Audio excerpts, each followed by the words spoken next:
you, Madam Chair.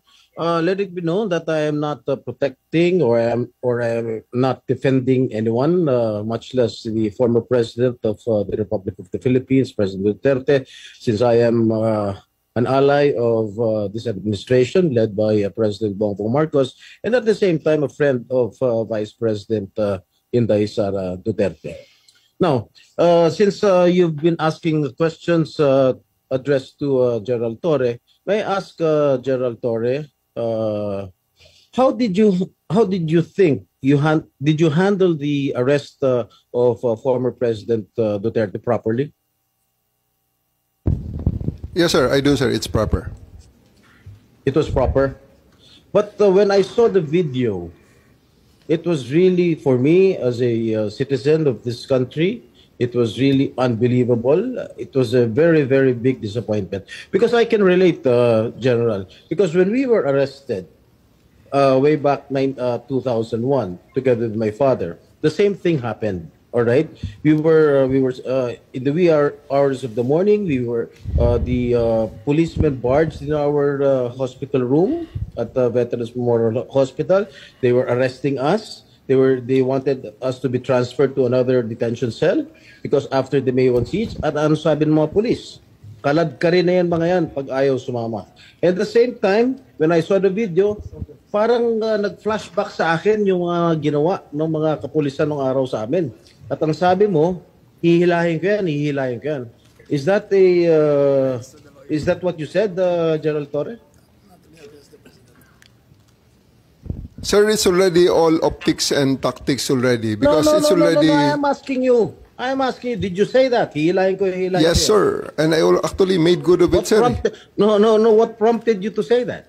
Sir, I made good of it, sir. Sabi ko, sir, hihilain ko yan. And I went back to AS Medialdea, handcuff him. Bakit mga sinasabi? You know, your statements based on the video may reflect the PNP as an institution. Baka sabihin lahat ng ating mga kababayan, ganyan pala yung mga pulis. Masyadong wala man lang respeto sa matanda, sa isang dating pangulo. Ganon din ang ginawa sa amin eh. Can you justify why you said that hihilahin ko yan? Nakita ko si dating Pangulong Duterte, di naman lumalaban. What prompted you to say that?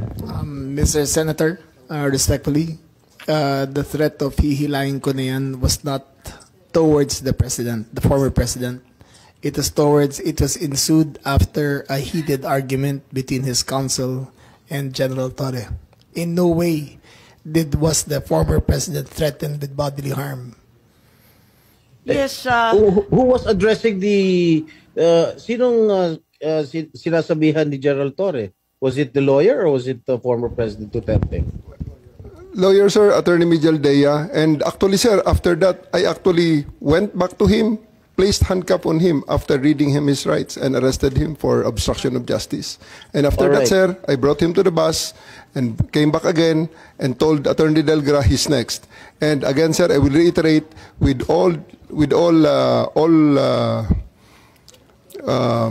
all credits goes to the former president because after he saw that I'm already very, very serious in bringing him into the plane, he said, okay, let's go. And I told Romy, the PSG, to just escort him and he went voluntarily to the bus that brought him to the plane. sisingit Alright, lang I ako Senator Jinggoy. Kasi binabasa ko rito yung standard operating ng PNP. Ang liwaliwanag naman eh. No torture, no force, no violence, threat, intimidation, or other means to vitiate the free will to be used against the arrested person. Eh di the more so, yung mga kasamahan ng arestado. Eh sabi mo nga, ikaw na nag-admit forcefully. Eh talagang you used force. Eh bawal po yun. Ma'am, it is, I placed ES Medialdea under arrest for obstruction of justice. Eh, sabi And- nga ni Senator Jinggoy, hihilain mo pa. Yes, ma'am. I did because I have to get into their heads to make them to make it very, very clear to them that we are already very, very serious O, of tama loading nga. the president to Oo the naman, plane. General, pinapaliwanag mo, pero bawal ang paggagamit ng dahas, ng pananakot, Ma'am, ng just to be clear. intimidation, or any other means. Ang Ma'am. liwanag nasa kapulisan yan Ma'am, eh. just to be clear, operationally, there was obstruction of justice. It was the decision call of General Torre to place him under arrest for obstruction of justice. Now let us separate what happened to the president. You're talking about Attorney Medialdea. Yes, ma'am. Paano yung iba? No one else was armed, ma'am. Yung attorney. No, wait. Yung abogado. If I may, Senator Amy. Yes. Madam Chair. Ayan. Sino yung kinaladkad nung isang pulis? Yung security na nakaitim. I think it was General Torre na hinila yung isang abogado. Dalawa yun yung abogado, hinila yung upuan, di ba? Tapos yung nakaitim na secure, kinaladkad din. Si Attorney Delgra, sir, because he is next to be arrested. And because of that, the former President PRRD saw that I'm already that serious. And he said, he prevented the situation from further deteriorating and escalating. So he said, let's go. Isn't he entitled to a counsel of his choice, General? Yes, sir. For 12 hours, he was there. Oh. Can't he speak to his client? Bigla nyo na lang... They are there for 12 hours, sir, speaking to each other. Ano? They are there for 12 hours speaking to each Alright. other, sir. One more thing that I noticed in the video, no? Ang sabi ni PRRD, papasukin niyo yung anak ko. Abogada siya. At ang sinabi mo, hindi ko siya papapasukin. Why not, Gerald Torre? That is a decision. That is my call, sir. That is my decision. Considering that he had already been assisted by 3 lawyers all throughout that time, sir. And gabi na ho yun, sir.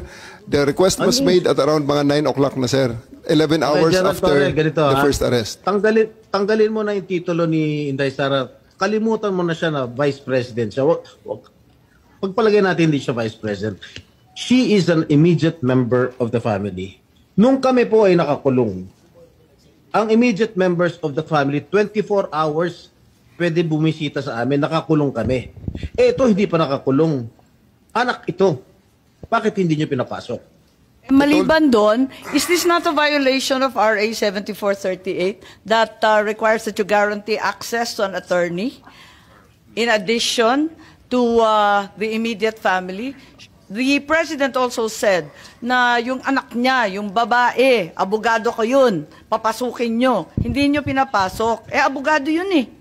Actually, sir, Exactly. first to answer the question of Senator Estrada, sir. I have told the President that they can visit him at his detention facility because at this time the order of the day is to load him into a plane. So that's what we endeavored to do, and that's what happened, sir. Ano niya bibisitahin yung tatay niya sa Netherlands? Hindi naman dito tinray eh. Hindi naman dito kinasuhan eh. Sa ibang bansa eh.